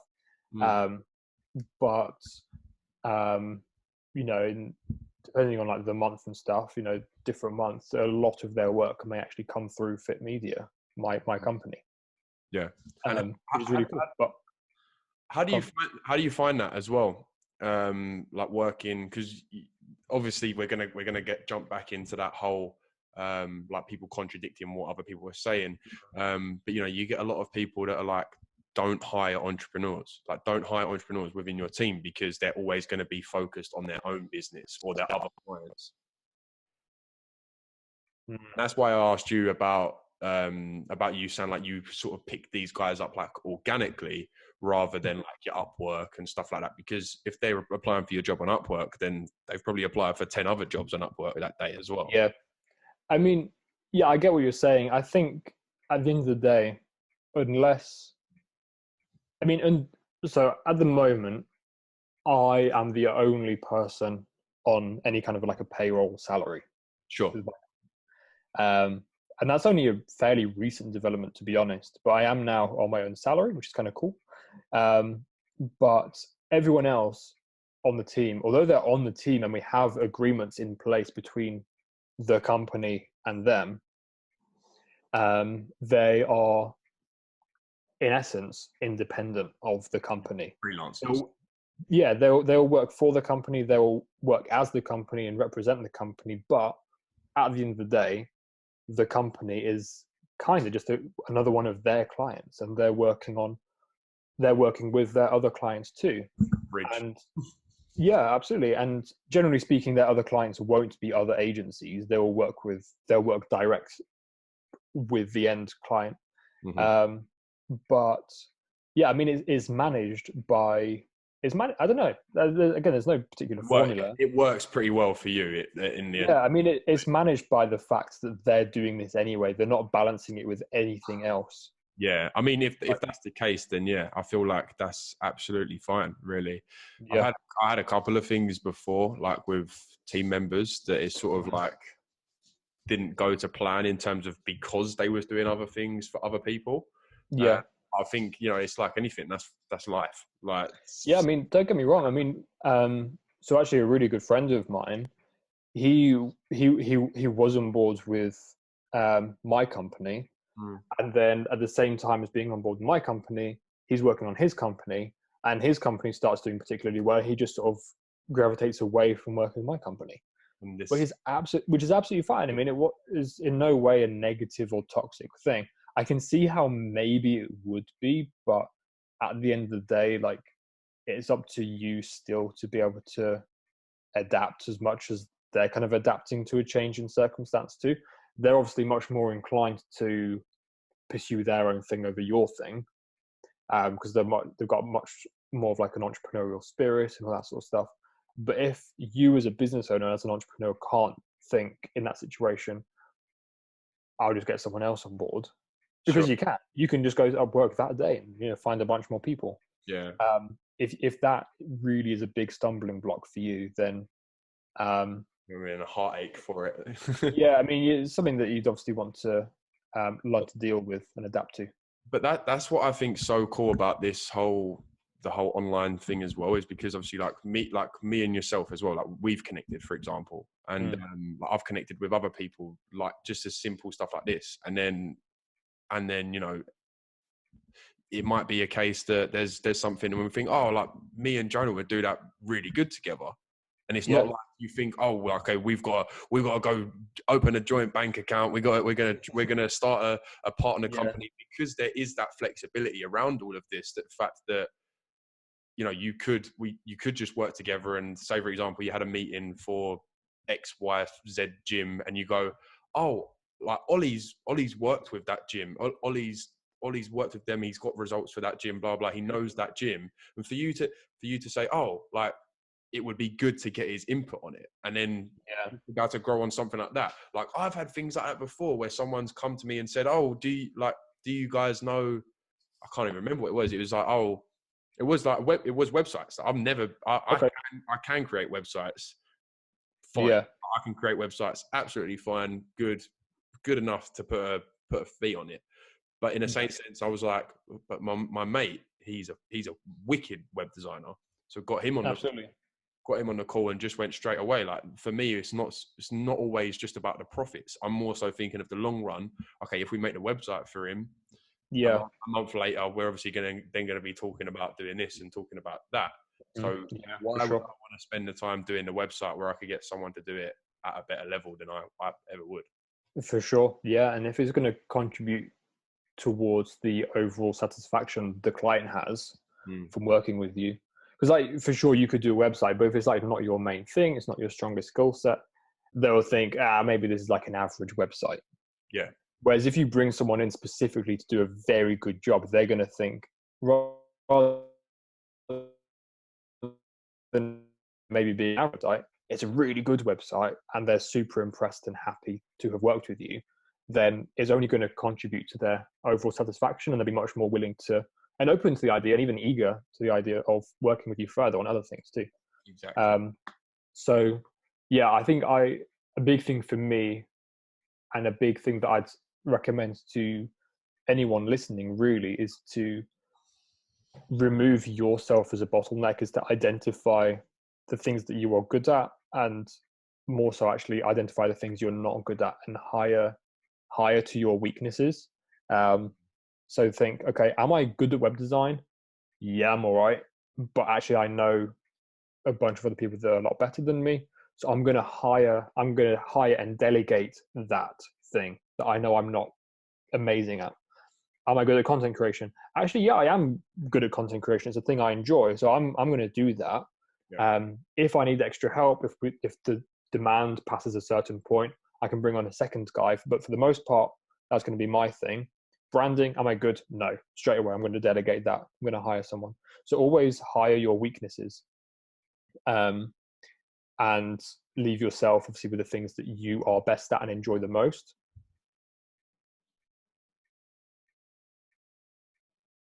Yeah, wicked. Paige is trying to call me again.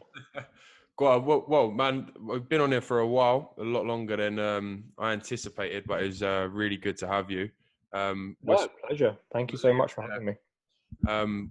Yeah, so we'll leave it there. Obviously, thanks for everyone watching. I hope it gave you some sort of value. It definitely, gave me some value in terms of looking at how someone else is doing it, and that's why I absolutely love these calls. Jonah, just to wrap it up, what would be your advice for someone that's obviously, let's say, for example, this is the first video they've ever seen in regards to this whole online making money space, or whatever you want to call it these days? What would be your one bit of advice for them to just go do after listening or watching this?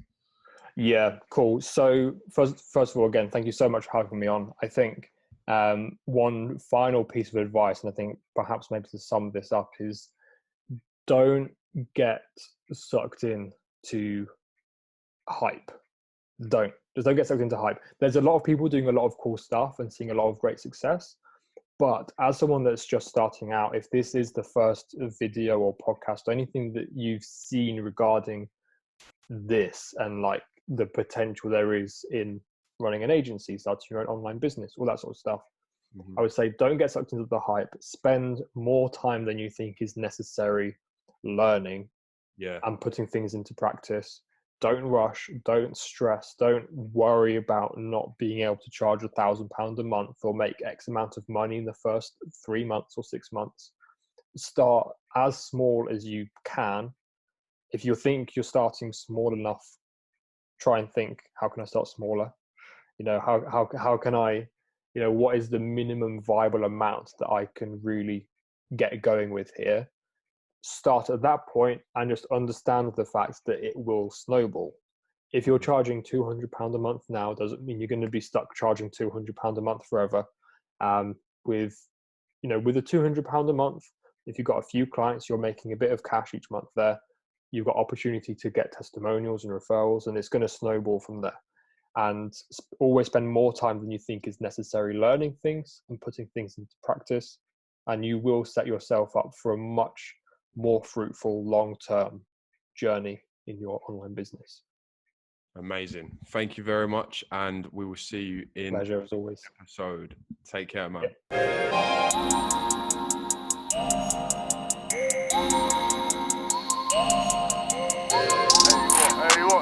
Hollywood 6.